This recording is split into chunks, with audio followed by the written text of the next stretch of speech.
Just as the foundation is built and the basic structure established, we next need to tie things together to ensure that all of the many pieces making up the house fit together well, and thus allow the house to serve its purpose. There are 4 sessions to address this point. In Session 7, we will learn ways to link processes together and study approaches for continuously improving the work using standards. In Session 8, we'll study the new role of transportation in developing a streamlined flow of materials.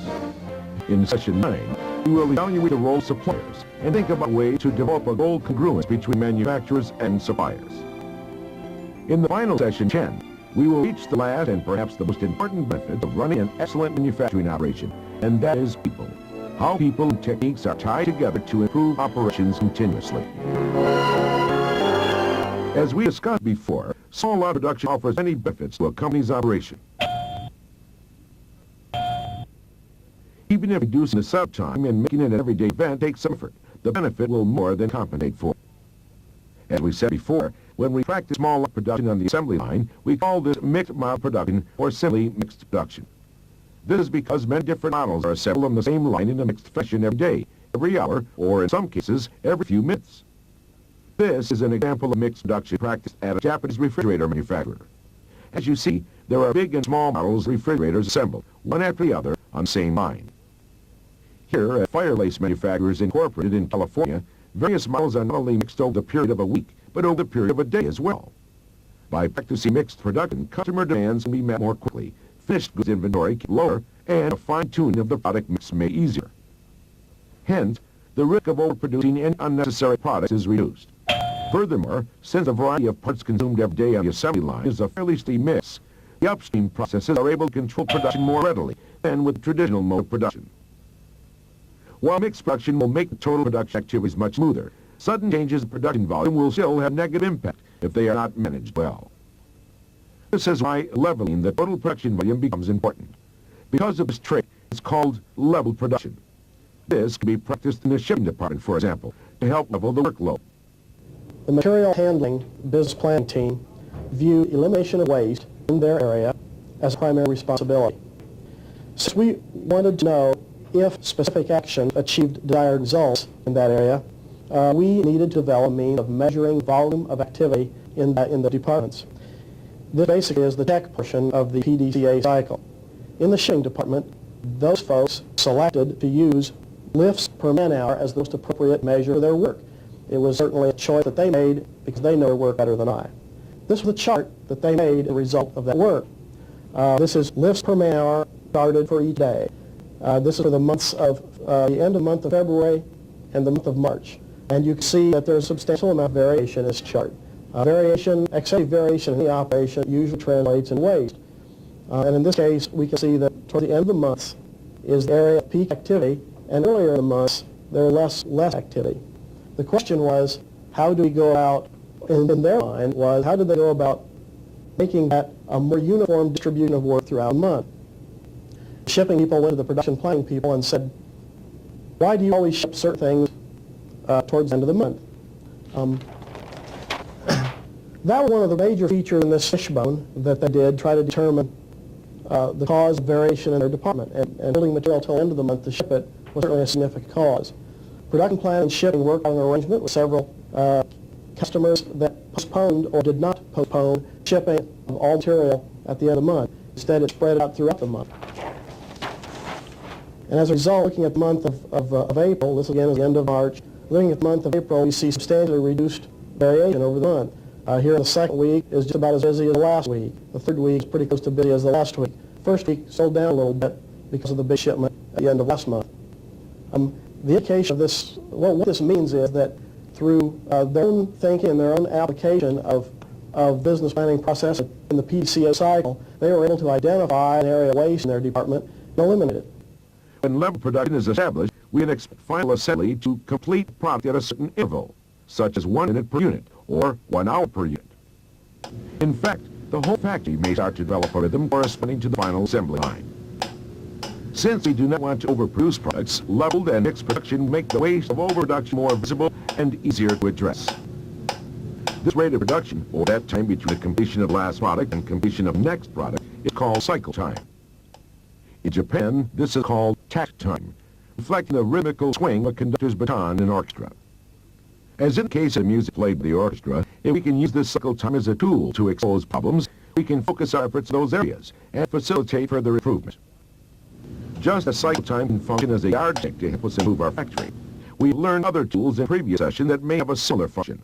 We call these helpful yardsticks our standards. Not in the traditional meaning of standards, but as a tool to make the whole factory more competitive and for everyone to benefit. Without such standards, our improvement potential is very much limited. Things will fall back into a chaotic state, leaving only the firefighting work left for us to do. Naturally, it requires discipline. For example, we can't maintain good housekeeping in an environment where people drop trash and don't bother to pick it up. Setting standards is a fundamental part of continuous improvement. In order to improve, we must set standards and practice the concept of management by exception. For each exception to a given set of standards, we need first to solve the problem, and then prove the standard so that the same problem does not occur again. The more we improve the standards, and the more people develop the skill necessary to meet the standards, the more we can move forward. This also means that with more standards in place, the more jobs we can do, with less confusion. The original way we were doing the training online was to rely on more experienced assemblers to train a new person to do the assembly of the part. And we ran into a number of inconsistencies there. And what I did at this point is looking at the animation tools that were then available for the Macintosh. I took the procedures and basically did like technical drawing animation showing each procedure, how each part would go into each other and what order that they would occur. And we then have these running out on the line, and it adds a consistency to the performance of the procedures. And anyone at any time can refer back to that and do the correct steps in the proper order. This cycle of continuous improvement can be depicted in the following fashion. 1. Study the current operation and standardize the work procedures. 2. Find the problem areas. 3. Solve the problems and develop improved methods. 4. Implement the new methods. And 5. If these new methods are satisfactory, develop a new work standard and continue the cycle starting from number 2. As we discussed for developing a plan, do, check, action cycle, which is in essence the same as the cycle, standard work can't just be something that the staff or supervisors demand of the operators. The whole idea is to involve everyone, including supervisors, in the development process. Any other cells that we've done have been done with total operator involvement, and that's a key to making this thing work. Up to this point, we've discussed the major elements of production, from housekeeping to scheduling, and from flow production to quality and maintenance, all driving toward developing the momentum necessary for continuous improvement. Now, let's see how we tie these elements together. If we compare a factory to a symphony orchestra, we find that a well-performed orchestra has similar characteristics to that of a well-run factory. Each musician has skills that are well-developed through extensive training. Each instrument has its own tone, and is tuned and well cared for by each player. There is also a conductor who interprets music score and coordinates the efforts of all players into a polished performance. There are 3 basic elements in music, that is, rhythm, tone, and harmony. Our factory operation also requires 3 similar elements. As rhythm in music drives the whole orchestra to synchronize with the swing of the conductor's baton, cycle time of factory will drive production line with a smooth, steady flow of goods. Tone is, as distinguished from noise, a beautiful sound coming out of musical instruments. This is compared to machines producing good quality products. Only by practicing good maintenance and quality at the source will a factory produce the desired output. Harmony, then, is the coordination of individually different sounds.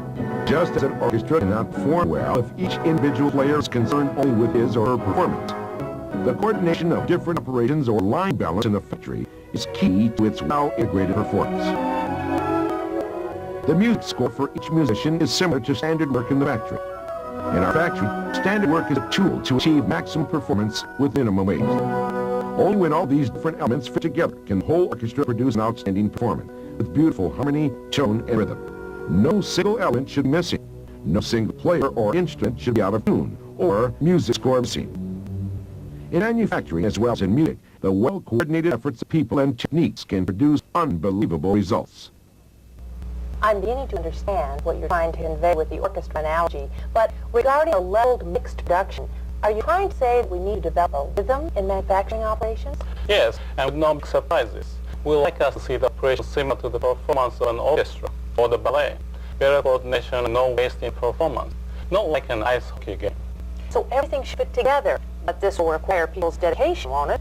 Yes, Any impressive performance requires a certain dedication for practicing. But when accomplished, there will be satisfaction in that we did our best.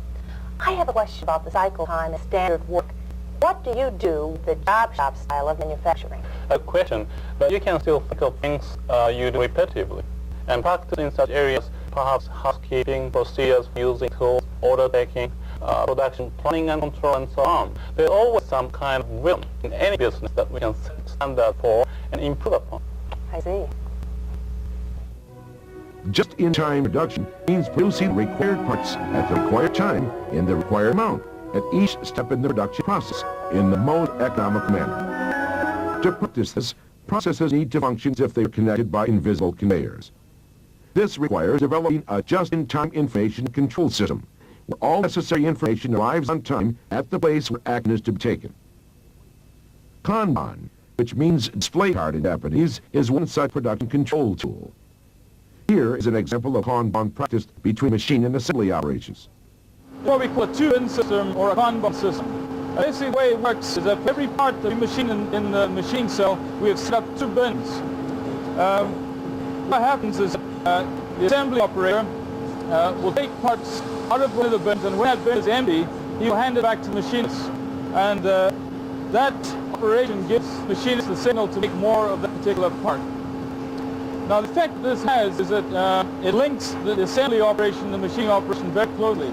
And total control of the whole process from start to finish put in the hands of two operators. That's the fellow for assembly and the machinist.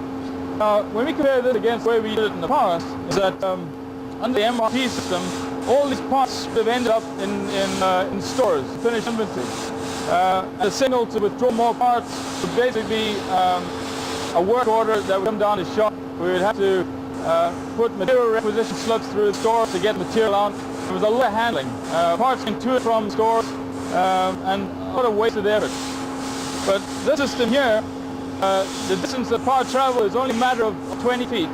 And we don't need any outside control whatsoever. The whole control is basically in the hands of these two operators. There's no influence by the computer, anybody from stores, supervision, or anything. The whole system is self-controlled. I'm standing at the other end of the Kanban rack that we described earlier on. And as you can see, the way that it works is that Tom here in assembly takes whatever parts he requires to make the finished product direct from the boxes. Each one of these boxes, as I said earlier, is uniquely identified, so it identifies the part that he requires. And all he does is simply remove whatever he needs for the assembly and put his parts together. Once that box is empty, as I said before, Tom will just take it around to the machine shop, and again, that will be the signal for the machine cell to make those parts. This shows what the people at Hewlett-Packard call a Kanban square. It functions much the same way. You'll notice that everything is well marked on the floor. It's also labeled, so we know where everything is. It provides also for easy training and understanding by the people who work in the process. If we look down here, we can see the line where they build both the Series 70s and the 850s, 950s. So what you see is a mixed model line. We're building three different computers on the same line. And you see blue squares on the process. Computers are worked on while they're in squares, and the next blue square pulls the computer into the next process. You'll also see behind me that all the material here is actually stored online. So everything you see in the bins, everything that needs to be done at this workstation is here behind the person who's building. And we have no warehouse, so everything that's here is stored online. So workers can actually see and monitor when the stores are getting low, and they can have some control over their own inventory. At Apple Computer, cards are used as Kanban. As you can see to my right here, this is the new carts that was established here at Apple. We used to have carts which you would have to take the material out of each individual box, place it onto a cart, and send it to the assembly line. Now we institute a Kanban area method here, which we have basically 3 carts for each product that you have to send to the line. 2 carts are always out on the line at any one time. A 3rd cart is back here, always being filled. As you can see, there's boxes on the carts now. We have gone to the new method. Instead of having to individually unpack every item, we now just take a box directly off the skid, put it onto the cart, send it to the line. People out there take the parts out that they need, send the cart back with all the packaging. We then break down the packaging, we reuse it. This enables us to lower our material costs. As you can see the sign on the cart, this is what Kanban is. Basically, it's just a sign telling you what there is, quantity, parts per box. If you look at this and you account, this is exactly what is on this cart. We have also established a quantity per cart which is basically that material is used within 1 hour. All the carts that we use online, we've basically gone to 1-hour sequences, which is a lot easier to control from an engineering standpoint. Also, with this new Kanban theory, as you can see, it definitely really helped the organization back here and inventory control. Our accuracy has gone from about 75 to 80% to almost 99.9% accuracy in this specific department. The system that Apple has, I think it is very good. It makes the production line go a lot faster, a lot better, a lot smoother. The way that we do it is once they empty the cart, I got to go and bring the full cart up right away. Like I said, that system, it enables the line to go faster, smoother, and better. At Fireplace Manufacturers Incorporated, employee suggestions help their Kanban efforts function even better. There's literally over hundreds of Kanban cards in the FMI shop to supply our 14 models of fireplace that we currently produce here. Each item that you'll notice two different colored dots. We work on an average of 2 to 3 days of the work-in process, allowing that 2 or 3 days to replenish the supply of work-in process back to the assembly line. Specifically, we have at the very top of each Kanban card is the FMI Kanban number. This lets the operators know of each department that they need to check the print. They will look up that specific part number. It then goes down to the lot size. In this particular part number, it's a lot size of 52 pieces. Minimum inventory then is a minimum of 26 pieces. We've taken this average from history, thinking that 26 pieces allows us the time, 2 to 3 days, to resupply once again our work process supply back over at the assembly line so we do not run out and cause downtime on the assembly line. We then move down to routing, which is a very important part. Each employee of the FMI work in process and the assembly line knows the routing of the material. This particular part will be sheared naturally. It will not be sent over to the punch press department where it will be stamped out, but will be sent directly to the press brake area and then over to the glass door department where the work in process will end up at. Another key that was from a suggestion of an employee over a year ago is that we have yellow and white Kanban cards. These yellow and white Kanban cards specifically let each operator know of particular machines as far as employee education goes, that they know that this particular card yellow that is aesthetically important.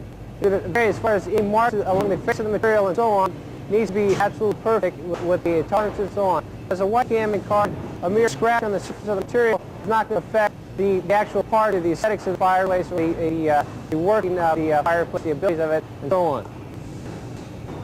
After it leaves the shear department, we'll move over to the punch press department, then over to the press brake department once again, then to the assembly line where we'll resupply the stock of work in process. Where we are now, we're at the destination stage of the work-in process system. You'll notice the racks alongside of me have Kanban card action on them. You'll also notice a couple of racks that do not have Kanban card. These parts here are being ready to be sub-assembled where they put directly on the assembly line and then routed to the warehouse. These particular cards here, you notice the actual card is on the actual minimum here. This particular item is 40 pieces. This is on the actual 40th piece. When it hits this, operators, the welders, the sub-assemblers know that they need to take the card off, send it back over to the shear department, where we allow ourselves an average, once again, of 2 to 3 days to go ahead and resupply the supply of material. Also, you'll notice that behind me, this particular rack behind me with a red mark on it, that is another suggestion of an employee where we pin the actual stationary item in case a card gets knocked up or falls off the material and so on. We know specifically where the actual minimums are and when we need to go ahead and cue ourselves, go ahead and send the actual material, the card over there where we begin our work in process system.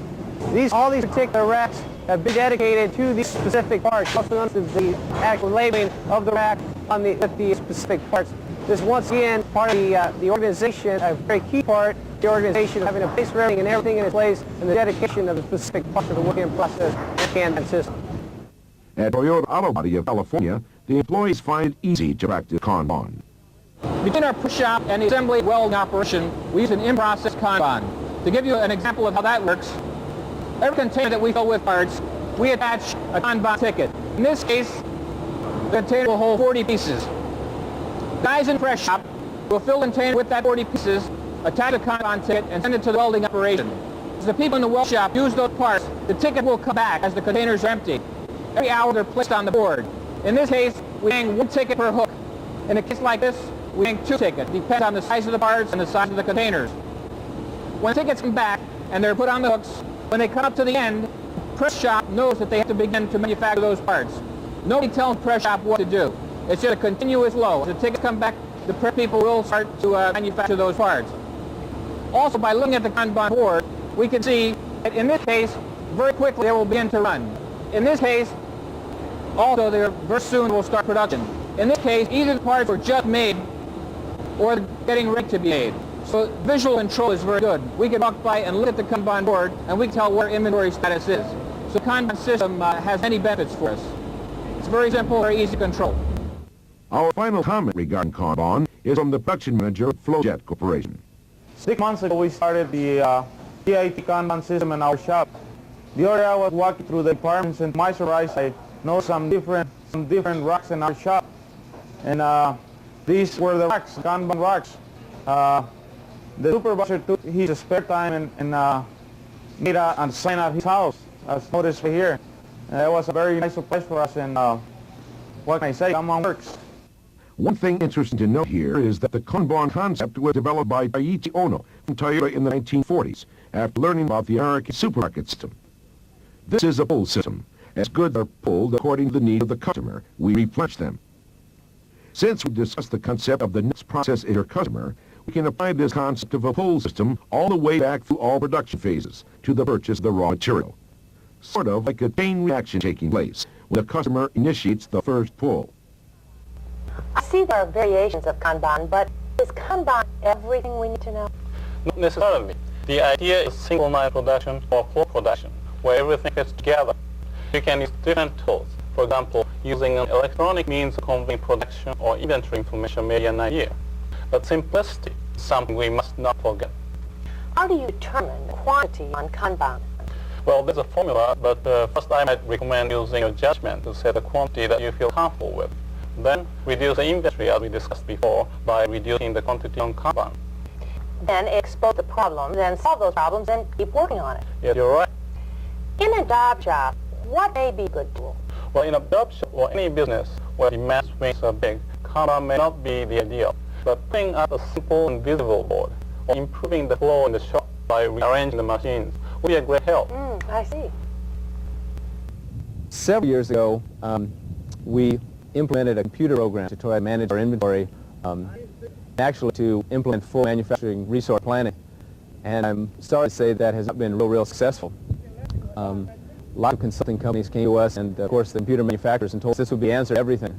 And with my normal Western mentality, it all seemed to be logical and make sense. They said that they could integrate everything we needed to do into a nice big system, would print out all steps needed to happen, and everything would be figured out for us. And it was very logical, and it made sense, and it was extremely bureaucratic and never really worked right. We spent hundreds and hundreds of thousands of dollars. I'm sure it went up into millions, and I wouldn't even like to try to figure out exactly what it cost us.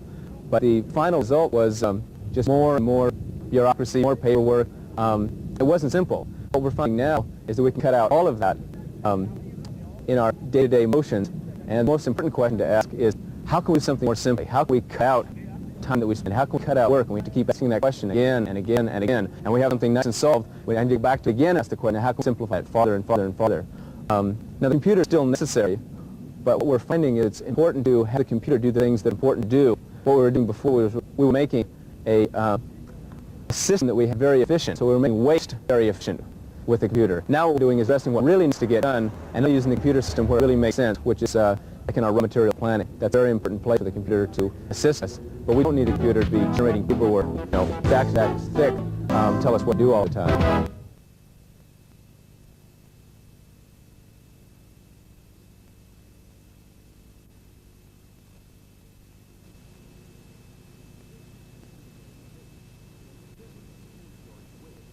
Since we view inventory as waste, transportation can be viewed as a way of accumulating inventory on the move, which is, of course, something we want to eliminate also.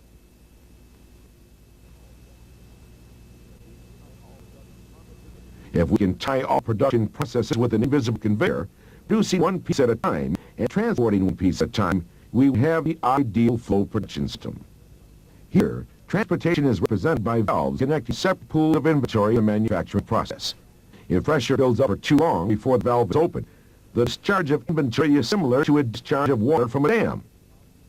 From this analogy, it should be obvious that transferring materials in large batch sizes creates a glut of material flowing in a disorderly fashion. Because of this, new roles for the transportation function may be developed in order to pursue the following objectives: more frequent deliveries, more frequent feedback of information between the processes, for example, quality problems, work priorities, and the like, no storage in between the processes, and reduced transportation costs. Even though some of these objectives may seem conflicting, we can still address them by using our creative thinking. For example, Transferring Kanban cards may convey accurate production information to the upstream process. Mixed loading of trucks and multi-plant scheduling may allow frequent small lot deliveries. Returnable containers may reduce material handling costs. Furthermore, we may be able to develop a one-touch handling method and deliver the material to the point of use. Let's compare some conventional and innovative approaches to transportation with this illustrator. First, the conventional approach. This represents large lot, infrequent transportation. The results are slow feedback of information, an accumulation of inventory, and additional problems impacting quality and increased expediting work.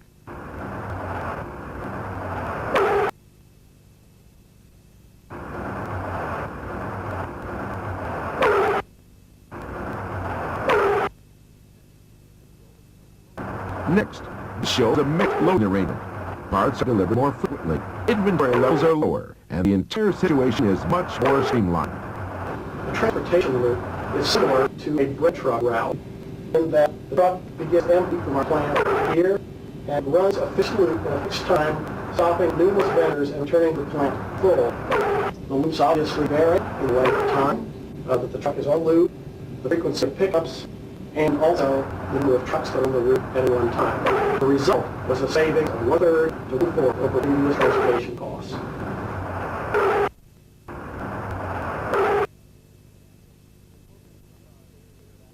Incorporating the Kanban theory here at Apple, we've eliminated a lot of our inventory. We've downsized our inventory considerably.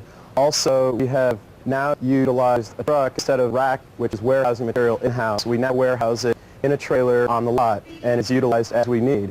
We generally have 2 trailers of full material of each product sitting on lot at one time. One will be backed up to a door, the other is sitting there in case this one gets emptied. Upon emptying this material of one a door, we then return it back to the vendor, pull up the other trailer, and the vendor in turn fills it up and sends it back, which means we always have a continuous loop of 2 trailers on the lot at all times. This has really helped in a positive manner. It eliminated a lot of our inventory in the racks and warehouse. It's given us more space, more flexibility, and has really helped in a lot of the teamwork. It's a lot easier to deal with it out of a trailer than it is to hold it out of racks. What we're doing here at Apple Fremont is try to utilize our packaging as much as possible so that we can bring the cost of the unit down per part. And we've recently brought plant up on a reusable packaging program, and what I'd like to do is show you how we utilize the packaging in such a manner that we have no waste and we recycle packaging through each of our vendors. What we have here is a Mac 2 bottom.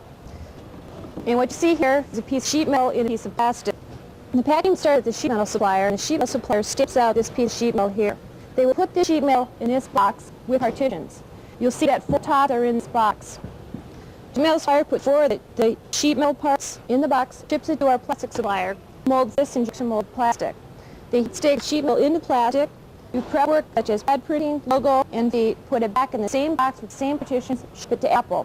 Comes here to Apple Fremont, we remove the parts on the line, send the packaging back to e-trash, people in e-trash knock it down, send it back to the sheet metal supplier here. Thus, the packaging hits 3 different suppliers. What you see here is design makes it easy utilization for each supplier that hit. We have an HSC style carton with no top flaps. Thus, the person that's working with this carton has no top flaps to get in the way of the utilization. You also notice it has handholds for easy access to lift and carry. What we'll do, this is a 1/4 pet size. We bring 4 boxes in per layer, and there's a layer lid that goes over each layer. One person removes that layer, and we have 4 totes exposed. This packing actually goes right to the line, and there's no de-trash whatsoever. The parts are exposed, nobody double handles the parts. At Toyota Albany, California, parts are delivered to the line when the operator informs the trucker by electric signal. This signal turns an on-board light on that informs the trucker what parts need to be delivered and where. So this is basically an extension of low production, a way to ensure that there will be very little inventory accumulated in the pipeline. Yes, the key here, just like anywhere else, is to look at the overall picture rather than simply focusing on one's own efficiency. Multiple delivery is an example, isn't it? Yes, it may cost more to do multiple deliveries if we look only at the transportation cost. But if we look at the total cost, including reduction of inventory, space, material handling, and so on, it may make a lot of sense. But to make that happen, we need to work together closely, right? Yes. A good transportation network requires close communication too. So the closer the location, the better the linkage. Just as we talked about small lot and mixed lot production reducing the lead time, small lot and mixed lot transportation are also necessary to streamline factory operations.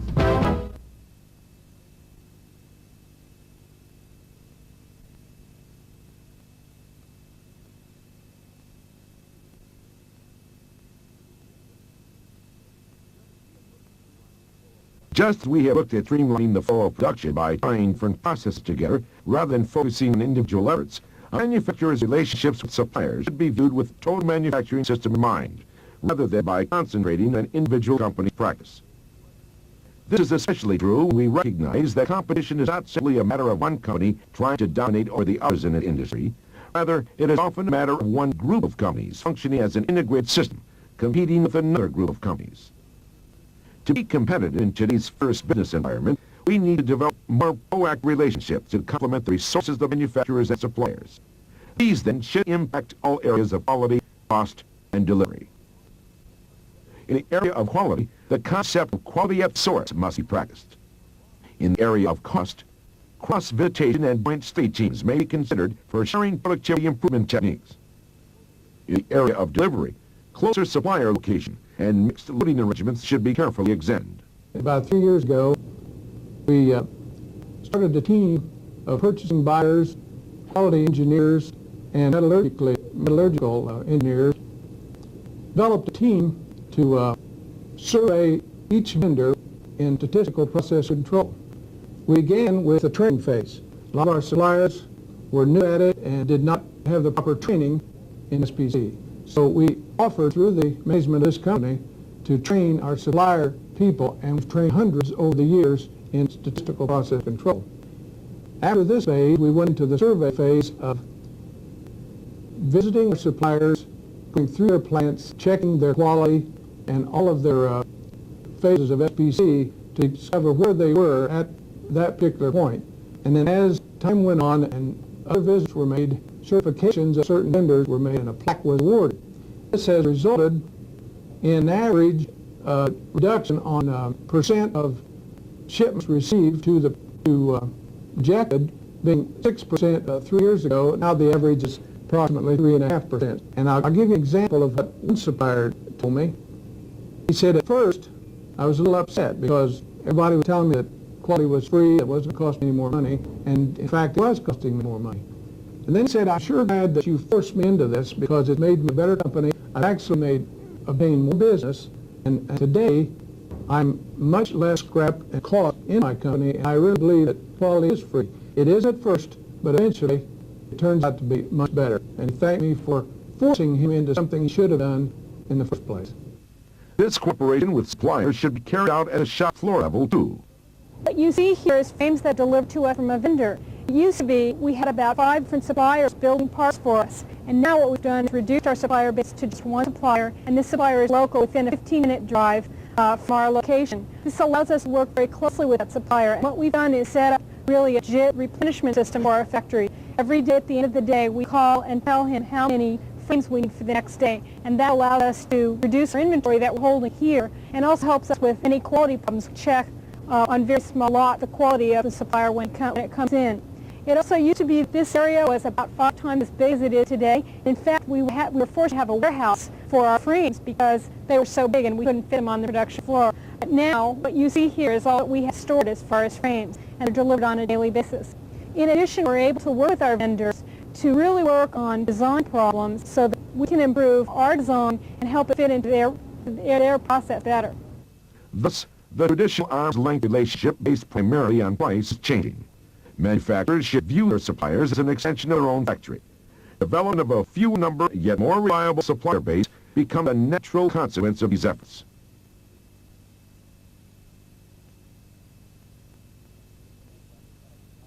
One of the things we've done is cut our supply base from about 1,200 down to 100 active suppliers. In addition to that, we've begun to get proactive with our suppliers in terms of quality and quality involvement on their shop floor. We created an organization called Vendor Quality Engineering, which actually works with our suppliers on their shop floor in making sure that they employ the statistical process controls that we require for them to have in place before they send us product. We've done away with our own internal inspection departments. What we'll do right now is audit material on a periodic or spot basis. We do not have full-blown incoming material inspection departments to look for supplier quality mistakes. So basically what we've done in that area is pushed the onus for quality back to source or back to the original supplier. In Cork Island, for instance, we will not count corrugated boxes coming into the facility. The supplier will make deliveries 4 or 5 times a day, and that supplier will pay on the basis of how many units we pack out. There are no invoices involved, no receiving slips involved. It's just common sense type things. At Toyota, we see an example of how both supplier and manufacturer can prosper from an extended factory relationship. The net result of the improvements made in our building and the improvements that have also been passed on to us from our suppliers has allowed us to prevent any increases from being passed on to our ultimate consumer. We have been able to maintain the cost delivered price of our product for the last 5 years, even though material cost increases have occurred. What I hear seems to make so much sense, but it sounds like a shakeout in the supplier community for the manufacturer's survival. If a supplier does not cooperate with manufacturers, such a supplier seems to have a very slim chance for the future, doesn't it? Perhaps. If one group of companies is competing with another group of companies, and if one group cooperates better in the manufacturing, design, logistics, and so on, I think we can figure out which side will win rather easily. Isn't this a violation of antitrust laws? I don't know details of these laws, so I'm not in a position to comment on that. But if one makes economic sense of cooperating and the other one doesn't, I tend to think we should do something about it. Is it true that Japanese companies tend to cooperate more than American companies? Yes, I think you could say that. In Japan, customers are typically viewed as king, and this idea applies to the supplier-manufacturer situation as well. That means suppliers tend to do their best to satisfy the customer or manufacturer in this case. Just like in a management-employee relationship, the manufacturer and supplier seek a longer-term relationship. So usually, they try to do their best for each other's mutual benefit, rather than focus on short-term benefits. Because in the long run, both will benefit. Right. So a certain amount of trust means a lot, rather than the detailed language of a contract. In fact, many manufacturers in Japan have helped their suppliers learn techniques for improvement. So you think the trend in the U.S. will be toward a closer relationship with suppliers than in the past? Yes, actually that's what's happening. Whether we like it or not, more competition means we have to do things differently, if it makes economic sense. So we are forced to behave in certain ways. Yes, but we can take this kind of situation positively. I personally tend to see this as providing opportunities for those who respond actively to the change. I see. The implications of this to the American manufacturer in order to compete with a Far Eastern or a Japanese manufacturer is that they have to begin to do things differently than they've done in the past. Adversarial relationships between customers and suppliers will no longer get. Not sharing information, not being open with supplier will no longer be a benefit to anyone in the future, whereas it won't afford you a competitive advantage to conduct business in the manner.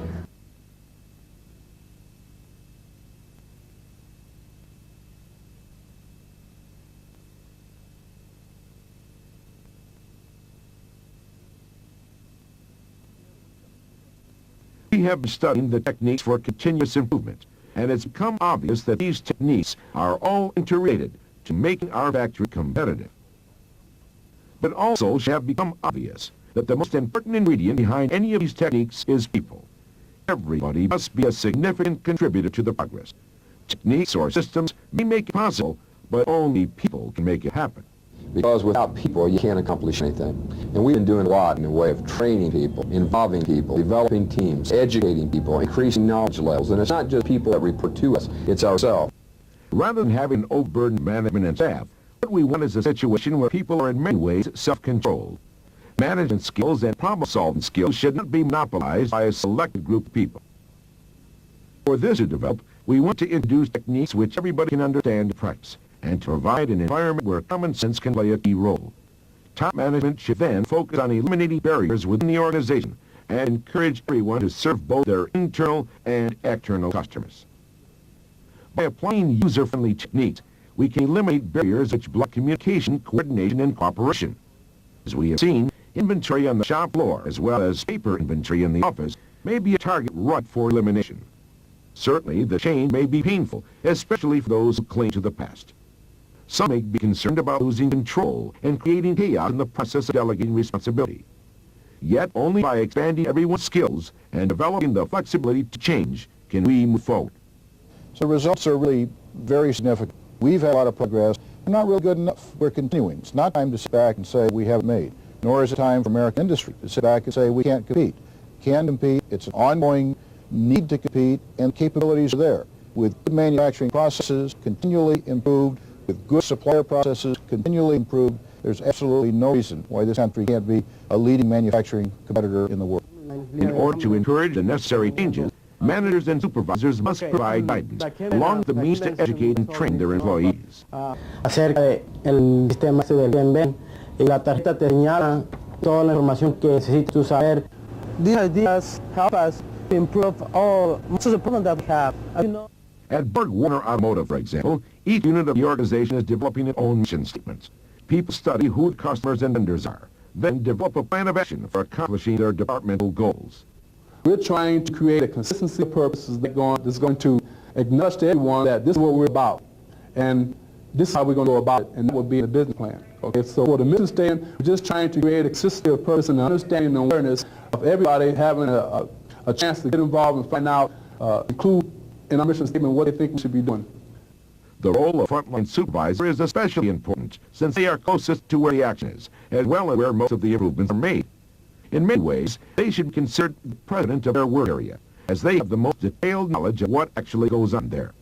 When we develop cells, we get our entire crew together, and we sit around a table, and we just sit down and we talk for an hour or 2 hours and talk about the cells and what they should look like. We ask how the product's built, what we can do in order to make it easier to build it, and we just write down every idea, bad, good, indifferent. We don't judge an idea, we just talk about it, and it's something that our entire force gets involved in, and we end up with a real good product when we're through. Because of the importance of their role, there are 7 basic points for supervisors to keep in mind. Also, operators, support staff, and managers need to understand these points so that they can contribute their share. 1. Control the basics of QCDSM, that is, quality, cost, delivery, safety, and morale in your workplace. Always bear in mind that meeting production goals is not the only thing that supervisors should be concerned about. 2. Always observe the workplace objectively, identify problems as much as possible, and strive to make improvements. If something is not quite right, don't give up easily. Search for a solution by asking why several times. Concentrate and observe problems for 10 minutes or even an hour. Always talk with the operators and ask their help. 3. Develop your skills for understanding subordinates and do all you can to guide, coach, educate, and train them to enhance their capabilities. Let's not only acquire problem-solving skills, but develop interpersonal skills as well. 4. Always think from the broadest viewpoint possible. Search for the true cause of problems and take the time to use your best judgment. Remember, you are the president of your areas of responsibility. Think in terms of what are the things that you can do to run your business and satisfy your customers. 5. Develop good human relations and try to develop a workplace where everybody can work in harmony. Taking pride in your work and promoting teamwork are the foundations of producing the highest quality products. 6. Be capable of showing others how to perform all job functions in your area. And remember that people learn primarily by example. So be ready to set a good one. First, describe major steps. Second, show key points to remember. And third, explain the reason why things are done a specific way. Instructions should be clear, concise, and yet not so detailed that the learner has difficulty mastering the task. Remember to do this patiently until the learner can do the job on his or her own. And lastly, 7. Develop the mental flexibility to address necessary changes. Plus, learn and experiment with new concepts and techniques for improvement. Moving forward always has change associated with it. Like it or not, that's the only way we can progress. And more often than not, there is a great deal of satisfaction associated with coming up with new ideas.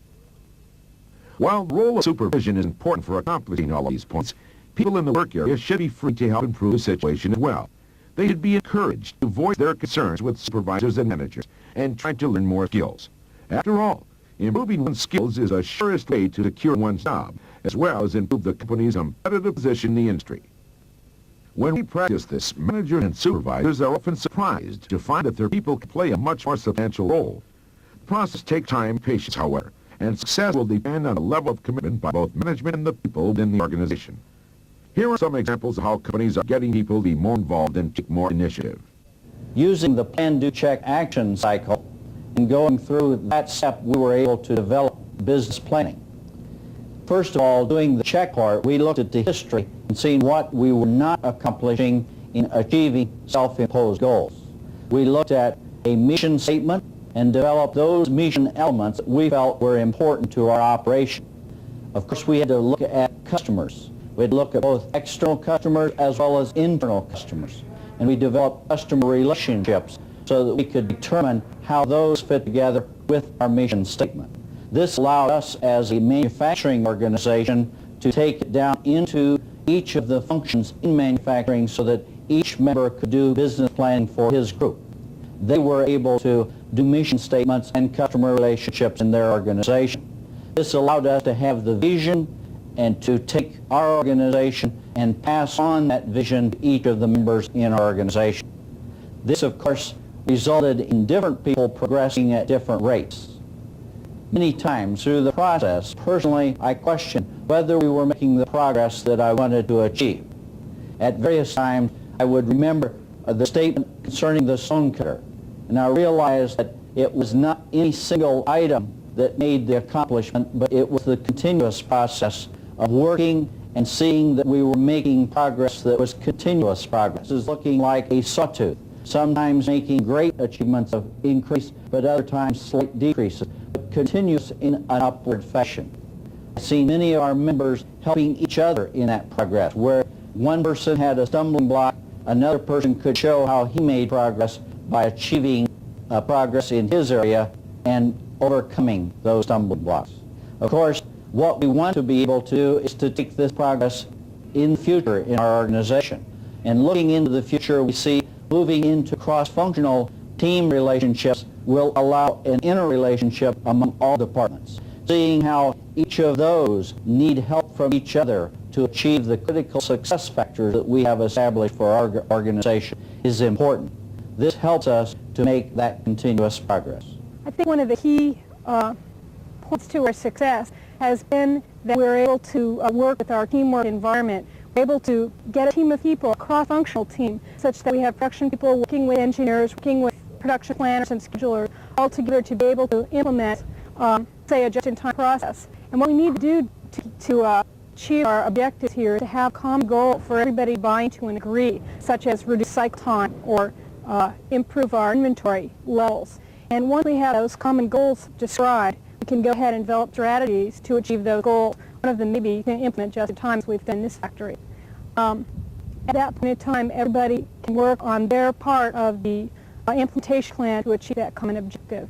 That's one thing that's proved to be very successful here. In addition, we want to set up measures for each of the strategies so that we can track the progress of each of the subgroups that's going to contribute to that overall success and objective of reducing cycle time, for example. So every little group in the production floor has a tiny piece of that. They need to understand how their measures track and how they're helping to achieve big picture goal, and also how the interactions of the group need to be sort of finely tuned to enable a whole overall goal to be achieved.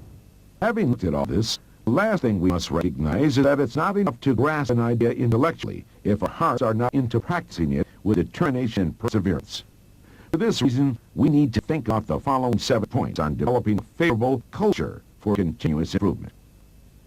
1.